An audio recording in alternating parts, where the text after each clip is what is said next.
Welcome to the Crag. On today's episode we're in Prohodna Cave in Choro, also known as God's Eyes.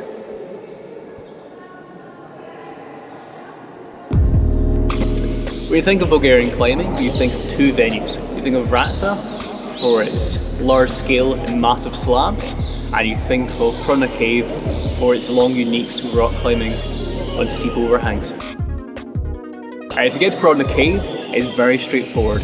So on your sat nav, put in Prohodna Cave, and as you arrive in the town of Choro. Once you're there, look out for these signs, and when you arrive you see a dirt path. Drive in the dirt path and you're the parking to the east entrance. Prohodna Cave has two entrances. The parking's on the east entrance and we're currently in the west entrance. Good news is when you get your car, it's a very easy walk in. Within 30 seconds you'll be at the Crag. If you don't have a car, you can also take the train. You get a train from Sofia to Choro, and once you're here, it's about an hour walk, or you can perhaps hitchhike. A couple of things you need to know before coming here is that there's a lot of climbing. There's 8 sectors, and there's over 108 routes currently. The grades vary from 4C to 9A, so there's lots of climbing for all types of climbers. The equipment we recommend you bringing is a rope bag, an 80-meter rope, and we definitely recommend a club stick. You can climb the cave all year round because of the breeze that goes from the east entrance to the west entrance. However, it still gets very hot in the summer and very cold in the winter. So we recommend that you climb in spring and autumn, and the cave is perfect because it allows shade all year round and it stops you from getting wet from rain and snow. If it does rain for a couple of days, we do recommend that you allow the cave a couple of days to dry before climbing. So the main thing is, if you're coming here, you definitely have to bring your own food and water. On site, there is no running water and no food.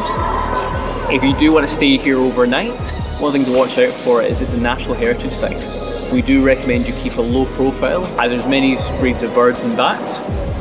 So it's recommended that you don't burn a fire inside the cave. And if you do camp, we recommend you camp in the car park outside. Place to stay, well, you can stay in a guest house in Choro, which is nearby, or you can camp. If you ask the locals, they'd be more than happy to help. Because Prohodna Cave is so large, there's climbing for everyone. So you have pockets, you've got crimps, you've got pinches, you've got slopers, you have short routes and you've got long routes.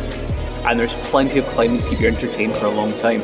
We don't recommend coming weekends because it is a tourist destination. It does get quite busy. In Bulgaria, snakes dwell in rocky places like Prohodna Cave.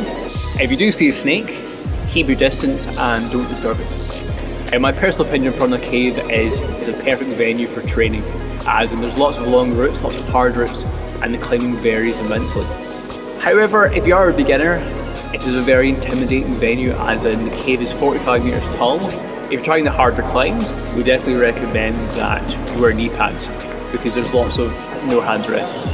This crag is massive, as in there's over 108 routes. If there's any routes you want us to go over specifically, let us know in the comments below. Like and subscribe, and if you want to donate, we have a Patreon link below. Thanks again for watching, we'll see you next time.